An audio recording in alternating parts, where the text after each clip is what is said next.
বিসমিল্লাহির রহমানির রহিম। তো সবাইকে জানাচ্ছি পবিত্র জুম্মা মুবারক।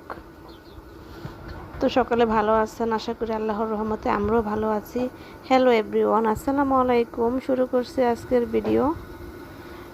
তো দেখুন এখানে আমি কি রান্না করছি। এখানে আমি রান্না করছি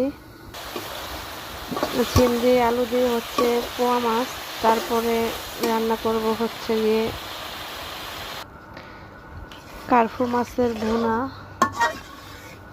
তারপরে রান্না করব আমাদের নিজেদের খেতে চাষ করা নতুন সবজি মূলা দিয়ে ছোট মাছ দিয়ে রান্না করব। তো ভিডিওগুলো আপনারা অবশ্যই দেখে যাবেন, অবশ্যই আপনাদের ভালো লাগবে। তো লাইক কমেন্ট শেয়ার করে পাশে থাকবেন ছোট বোন হিসাবে।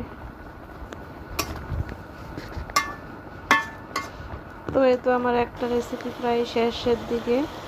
পোয়া মাছটা অলরেডি রান্না,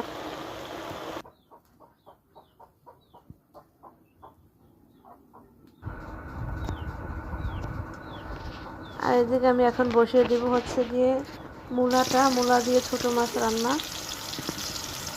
দেন হচ্ছে এই রান্নাটা শেষ করলে আমার আজকের মতো রান্না বান্না কমপ্লিট। তো এতে আমি একে একে মশলাগুলো দিয়ে দিচ্ছি। শাশুড়ি মাছকে বলেছে বেশ ঝাল মশলা দিয়ে রান্না করতে, তাই আমি ওই রকমভাবেই রান্নাটা করছি।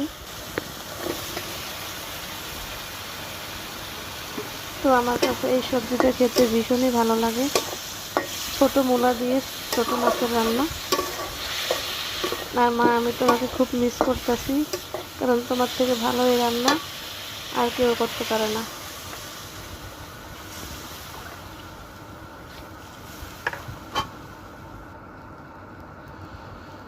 তো এইদিকে আমার মূলা তরকারি রান্নাটাও হয়ে আসছে। কিছুক্ষণের মধ্যেই আর কি নামিয়ে নেব।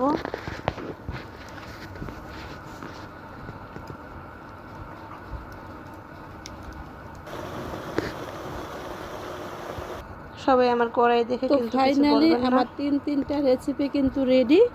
আর আপনারা অবশ্যই বলবেন আমার কোন কোন রেসিপিটা কেমন হয়েছে। আর অবশ্যই আপনারা যদি ভিডিওটা দেখে ভালো লেগে থাকে তাহলে আমাকে বলবেন আপনারা কি আমার রান্নার ভিডিও দেখতে চান। তাহলে আমি অবশ্যই আপনাদের জন্য ইউনিক রেসিপি বানিয়ে ছাড়বো। আশা করি এতে আপনাদের অনেক উন্নতি হবে।